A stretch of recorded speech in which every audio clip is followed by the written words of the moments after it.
Hello, welcome back to the Lord's Table. It's good to have you guys back on another interesting episode. I'm so excited about today. Just a recap of last week. We were talking about how disability is not a limitation. Mami Priscilla shared a very beautiful story of her life and how she got disabled and how God has been there through it all. And she also mentioned that we need the support with the people that are around us, and if you haven't checked out that video, don't forget to click the link that is below and check it out. It was really nice. Today we have a guest, a lady of your destiny, Shamiso Ruth. I'm excited about today. She is 17 and she has a story to tell, guys. Isn't that amazing and interesting? So you want to tune in and stay blessed. Hi everyone, my name is Shamiso Ruth Majayaya and I'm 17 years old. I actually turned 17 in June this year. Okay, so this is basically the story of my life, even though my life is not over yet, but then let's just say, the story of my childhood until, well, I'm still a teenager because I still have to go through 18 and 19, then I stop being a teenager. But then, okay, so let's just say the story of my childhood and my teenage years.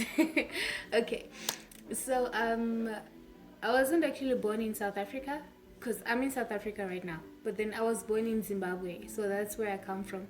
And then my family moved to South Africa, and then yeah, it was great. We moved here in 2013. Yes, that's when I officially started school here in South Africa, which was okay. 13, 14, 15, 16 years. And then I remember 2016 was the hardest year for me, really. So what happened was so that's when my mother left. She didn't die. She didn't pass away or anything. She just left. She was having trouble with my dad, so she just left. And I remember feeling super angry and very sad and super upset with God. I was like, God, why is this happening? You're there. Why are you watching this? Why am I going through all of this? I was very upset. And then I remember on some days I would go like, okay, I'm not praying today because what's the use of praying? God is there. He's not answering me. He's not helping me. See, so it went like that for quite a while. I think for about 1, 2, 3 months. It was really difficult. But then I thank God for the first miracle that I saw after the whole ordeal. The first miracle was my dad. He used to drink heavily. He used to drink. So I remember when my mother left, he started going to church. He stopped drinking totally, and we started going to church. That was a miracle. A lot of people try to stop. They stop for a while and then they go back again. But then my dad has been clean ever since 2016 until today. He's still clean, and he doesn't smoke or anything. But I really thank God. That's the first miracle that I saw. So the journey was very tough for all of us. Okay, I can't say it still is tough because right now we're settled. We know that, okay, this is family, me, my dad, and my 2 sisters. Yeah. So we know, okay, it's just the 4 of us, so that's family. But then back then it was really difficult because I remember we had to, when I had to go for prize givings and everything, so my friends would come along with their parents, their father, mother, and everyone to support them, and I only had my dad and my sisters. Sometimes I felt very sad, and it was not a good experience. And on some days I would just cry because then when she left, I had to take up all the responsibilities of the house. I had to cook, clean, do everything a mother does, especially for my sisters. My sisters they needed someone, they needed a mother. So I had to step up and fill in those shoes. it's it wasn't easy. It's really not, because on some point I was like, God, I'm still a child, I can't do this. Why am I doing this? I remember the first days my dad told me that now these my sisters, they now look up to me. I'm now their mother, their sister, so I have to look after them. And then I remember just telling myself, no, I'm not going to do that. I just told myself, no, this is too much. I'm not going to do it. I'm just going to ignore everything. I'm going to ignore everyone around me. I'm going to ignore everything. That's what I told myself. But then God really helped me. He helped me a lot, and He still is helping me, because I started being nice to my sisters again, because I remember I had like a total shutdown. I don't want to talk to anyone. I don't want to do anything. I was just so sad.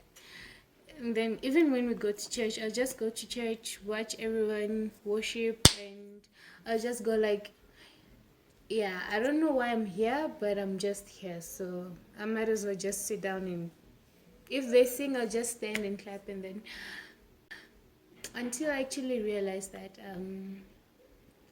if if I want God to help me, then I need to start praying. I need to start communicating with God, so that I can understand what God is saying to me. Because I remember I used to like dream and go like, okay, so this dream is not like an ordinary dream. It's actually a vision from God. He's telling me what to do, and then I'll just go like, ah, whatever.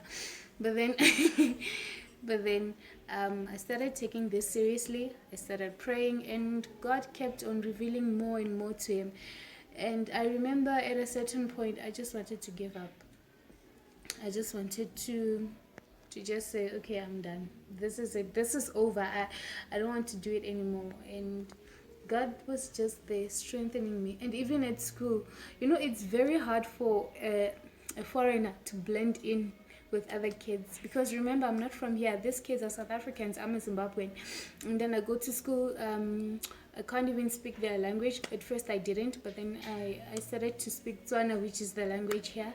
And some kids, I started to bond with them, while others just rejected me. Some even bullied me.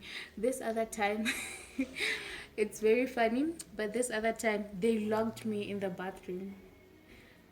I was just so sad. I remember crying, and I remember saying, God, yeah, you're abandoning me again. You're doing this to me again. Why can't you just stay with me forever? Why can't you just lead me? Why can't my things just go right? I was just so sad. And then I remember when when somebody finally unlocked the bathroom, I was so angry at those kids. At some point, I even said, I just wish lightning can just strike these kids, because what they did to me is unacceptable. I was so angry. But then, as I grew, I actually started learning that these things happen, bullying happen, all of these bad things happen to us teenagers to strengthen us, and so that we can turn to God. Because if those kids really didn't lock me in the bathroom, I don't think I would have started praying. Though I was praying for the wrong reason, but then I was praying, and then I started praying for the right things. Okay, so I started praying that God gives me the strength to be strong for my sisters, to be strong for my family. And I remember a lot of spiritual mothers. They really, really helped, because they're at church. The pastors' wives would go like, "Hi, Shami, how are you? come over for the weekend, and I'll just go like, oh, why are they inviting us? At first I was very scared, but then when we went for the weekend, they would teach me like, okay, girls are supposed to do this is how you should look after your sisters, be patient with them and everything. So they were really really helpful. They helped me a lot, because to be honest, I'm not a patient person.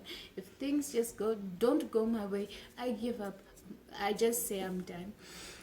But then I've learned to strive, I've learned to persevere, and I really I'd really like to thank Girl Mommy.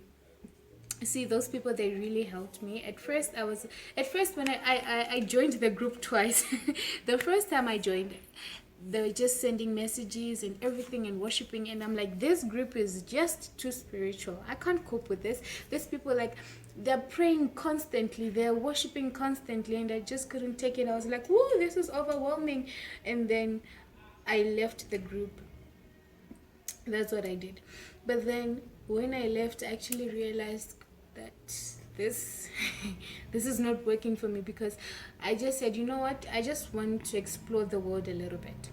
I was a teenager back then, even though I still am. I just said, okay, I just want to do what other kids are doing, because the kids in my class, well, those just they didn't care about anything. They didn't care about praying or doing the right thing. They just wanted to have fun, and I was like, okay, maybe this is the life, because for me it seemed good at that time. And then I just left the group, because it was too spiritual. And then when I actually started to see what these kids do, they go to parties, they drink, they like fighting and all those things that teenagers do. And I was like, I can't cope with this. This is not who I want to be, because there are two people at home who are looking at me. I'm their role model, so I need to paint a good picture for them. And then I remember begging to be put back into Mommy. And then ever since till now, I've been learning every day, and I've really grown to love those people, because they know who they are. They know what they have to do. They know that they are running a race. They know that there's going to be a prize at the end of the race. I just love how they never give up. Actually, they never give up. Well, they taught me to never give up, because once I go like, you know what, I can't do this, I just wake up and go like, okay, today I'm just so tired. I'm just so tired of life. I'm tired of everything that life throws at me. And then I open my WhatsApp. Boom! There's an encouraging message from Girl Mommy. I'm back in the groove to work and to just be happy. So there's this other important verse that I've learned. It's I think it's in Proverbs. Can't remember the verse, but then it says, "There is a way that seems right to a man, but in the end it leads to death." So I've always said to myself, okay, from now on I want to see things in the spirit. I want to see things using God's perspective, because if I use my own perspective, I would definitely go wrong. So ever since I've been like trying to walk in the spirit, walk like do the things that the Bible tells us to do, the 10 Commandments, being nice to people and everything. So I've been actually trying that. And you know, the more deeper I went with the Bible, the more I learned. And the more I'm still learning. So okay, so I just wanted to encourage all the girls to never give up, because I know that some of them are going through much more difficult things than I've gone through, and I really really hope that you don't give up, because if you don't give up, if you just continue to pray, and if you continue to stay strong, God will help you. So I just want to encourage all the girls out there to never give up. God is for everyone. God is for you. You just need to tell him that you just need to acknowledge that you need God in your life. And once you acknowledge that you need him, He'll be there for you, like He was for me, and He still is for me. Because every day I just pray, okay, God, this I can't do. Please strengthen me, and He does. He always manages to help me. Like, wait, for each and every single thing that I want, I pray, and after I pray, I know that God will hear me, and He always hears us. He always answers me. So this is to all the girls out there. Be strong and be role models to your to your little sisters, to your siblings, and yeah, that's all that I wanted to say. So let's not focus on the world.